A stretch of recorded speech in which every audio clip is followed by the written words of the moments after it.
Episode 2 here. Just wanted to check in a little bit out of order on this video. I got footage of me prepping and painting the bay, but wanted to start off with the end result. So the painting was pretty miserable for my first time trying the rattle can stuff. Shout out to all the Eastwood products and base coat, top coat, clear coat, and all that good stuff. Steal it for the bars. Great stuff.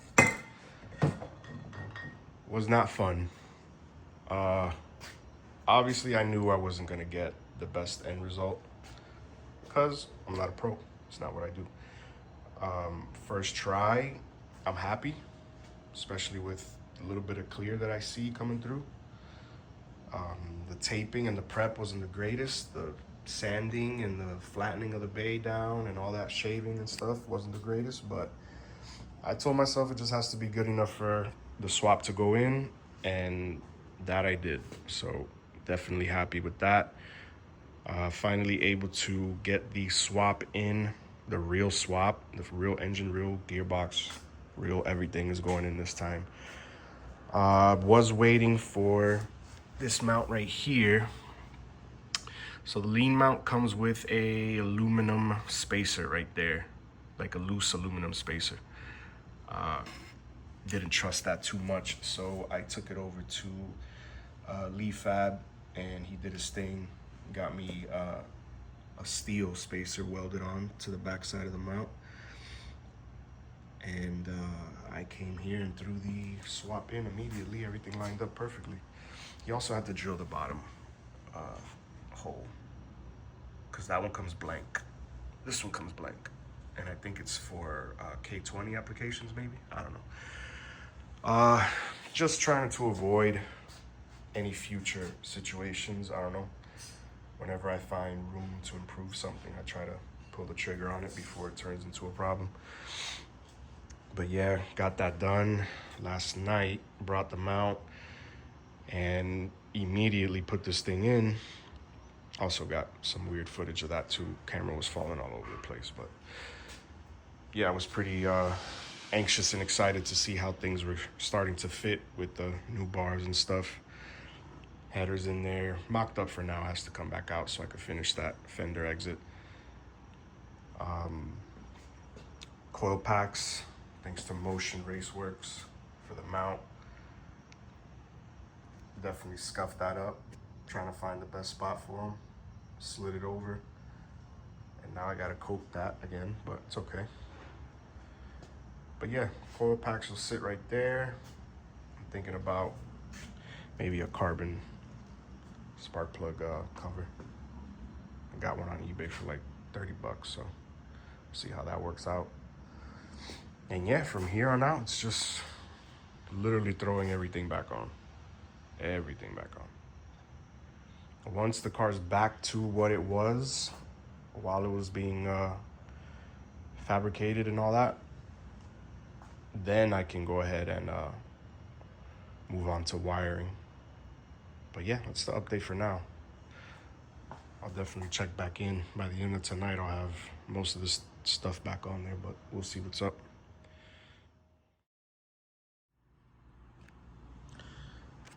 Back again to the beginning of what should be episode 2, where I left off, pretty much explaining, you know, the plan, future plans, moving forward with the car and reassembly. I figured I'd get this part because this has been a headache, but I refuse to get the engine back in there without touching up the bay, just because the bay has taken such a beating from fabrication, from years of abuse and everything put together.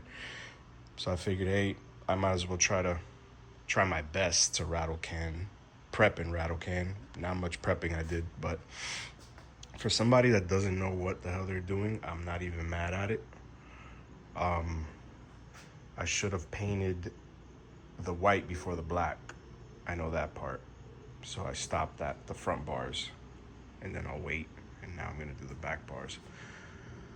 Once upon a time, this bay got shaved and fancy and nice, and now I regret it. I wish I would have left it alone. I wouldn't be sitting here dealing with like underlaying Bondo and junk. But I went and grabbed some Eastwood rattle cans, and I'm not gonna lie, for somebody that doesn't know what they're doing like me, this stuff is pretty damn good. They will send you a undercoat, top coats, and I went ahead and ordered some clear coat that is per paint coat too. That's the result on one side. I'm not mad at all. No, I didn't shave it back down, the, you know, little crusty spots, the edges are still there, but I told myself it's good enough for an engine to go in there and look decent in pictures and videos. I just don't want to walk by it and then see that. Just bare shock tower or bare metal getting rusty. Wasn't trying to have that, so I'm making the effort as best I could to get it right, or at least decent. I just gotta touch up the edges here too. It didn't come out that great, but I'm happy with it. Just keep going. When this all dries up and is ready, then that could go in. So we'll keep going.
That's how close I got on third gear to the fan. I thought it was gonna hit. I thought I had to cut it off or shave some off, but we got pretty close, but we got it. So first gear, the weight will move down, so that helps. First gear, there's a lot more clearance. Second gear, obviously. Third gear moves up a little bit. And it gets pretty close. Sorry for the shaky video, but I'm reaching inside the car to shift it right now. That's neutral. Luckily, I don't have to go any higher because there's a cuff. Obviously, there's no fifth. And then anything on the sixth gear side is up and over to the right. So no contact with the fan.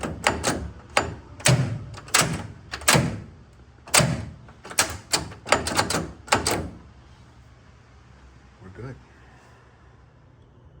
All right, time out. I just keep making progress here and I don't stop to record, so it's a good stopping point. Got the car up on jack stands. I got axles ready to go in. Shout out to SY Performance. The billet carrier. Pressed it onto the drive shaft shop. X4 or 4X, I forgot. I was about to get this guy out, but I was like, man, I gotta beat the crap out of it and do all type of pressing and probably, you know, murder the inner race on that bearing in there. So I was like, you know what? I got another car that I eventually want to K-swap, which actually I could introduce that car right now.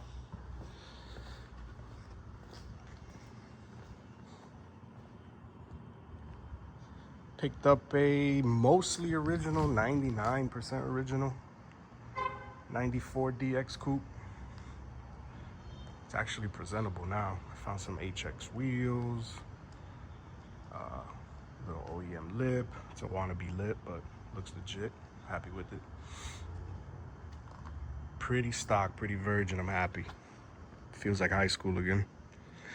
I'd like to K-swap that one day and drive it around in the street, enjoy it. But yeah, that's the plan for that car. So I was thinking, you know what? Let me save this this intermediate shaft before I murder this thing. And I kept it in one piece. And now we got this guy ready to go. Which I'm happy with that. So shout out to them. Really nice product. I popped the seal out just to get the whole thing on the press and get it put on correctly, the circlip and all that. But it works out. That's ready to go in. These 4X or X4s or whatever they're called are down there in that box. They're also ready to go in. Shout out to Real Street. I want to say it was Real Street. There was a guy I was emailing back and forth that was super helpful. I'm just gonna have to write his name in the caption or something because he deserves a shout out. It wasn't even supposed to be that hard to find the axles, but it was just like the spline count, the length. Could be a 32 mil with 28 spline, 36 mil, 28. It was back and forth. I'm like, there was a couple options. There was ITR stuff. There's whatever, K-swap stuff. I don't know. He eventually narrowed it down for me, and I hope they're the right ones. They're not in yet, but I'll try to pop those in there tonight. Other than that, swap is in. Bay is painted as best as I could, at least presentable. It looks good on the screen while I'm recording this right now, so I'm happy with that. Bars in the bay are painted. Nothing on the inside yet, but we'll get there. And pretty much as I could take off the shelf and bolt onto it, this is where we're at right now. took the air to water back to Lee. Got a MercRacing kit on there, drive-by-wire.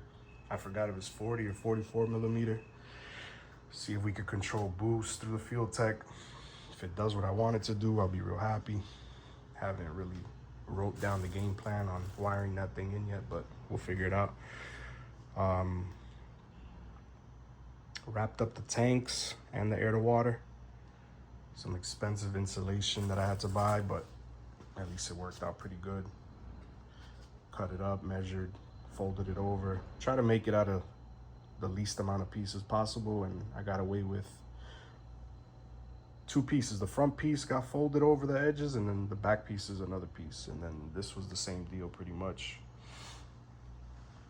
Got wrapped all the way around, and I only had to do the, I folded over the bottom and then put an individual piece on the top. But I ran out of tape. Went to Home Depot, got some AC stuff, some ducting tape, if that's even what it's called, but it doesn't look like it's sticking on too great. Hopefully it holds on. As for the bay, it's pretty much where I want everything. Track Tough, swirl pot. People have been asking me about these clamps, bro. That's the name on them.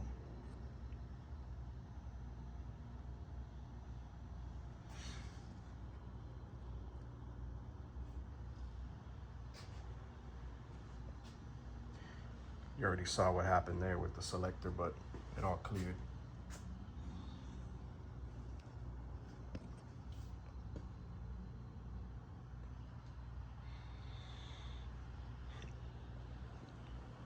And we're moving on. I sent the pulley out, the 4-inch big pulley. I sent that out to Grip Tech so they can make another one. They told me they weren't able to laser in the Grip Tech onto the 4-inch that I bought from Merc. So they're making one identical to it, but with the Grip Tech already on there. So hopefully that doesn't take much longer. It's been out there for maybe 2 weeks now. Haven't made up my mind on filter and pump situation, lines, how that's gonna go. When I lay the filter down, there's really a short jump over to the pump. It's more tension than I would like, because any type of vibration, you pull that line out of the fitting and then you're in trouble. So I might leave some slack and let it kind of loop around. Run the filter over here somewhere. I also don't know if to run the filter coming out of the tank or after the pump. I don't know if this pump produces any shavings. I had a Magnafuel, I want to say, Star or something, Superstar, I forgot the name. But the electrical pump, brand new, would fill the tank up with like this glitter, and that can't be good for anything. So I don't know if it's a brand new thing, a break-in thing, if I put a filter after it. It was so small, like fine dust, that I don't even think a filter could ever catch it anyways. But thinking about putting a filter before and after. I don't know. If you've ran one of these, let me know. But at least it's mounted. I'm happy how that turned out. Got the adapter on the crank pulley there, and the pump is on. I just gotta take it back off and get the main belt back on as soon as the pulley comes back from Grip Tech. Rail is in. FIC injectors are in there. Came up short on the spacer though. It's a washer away from being good though, so I ain't mad at that. I think this is good for an episode. Wrap this up, and the next episode will go into wiring and hopefully starting this thing.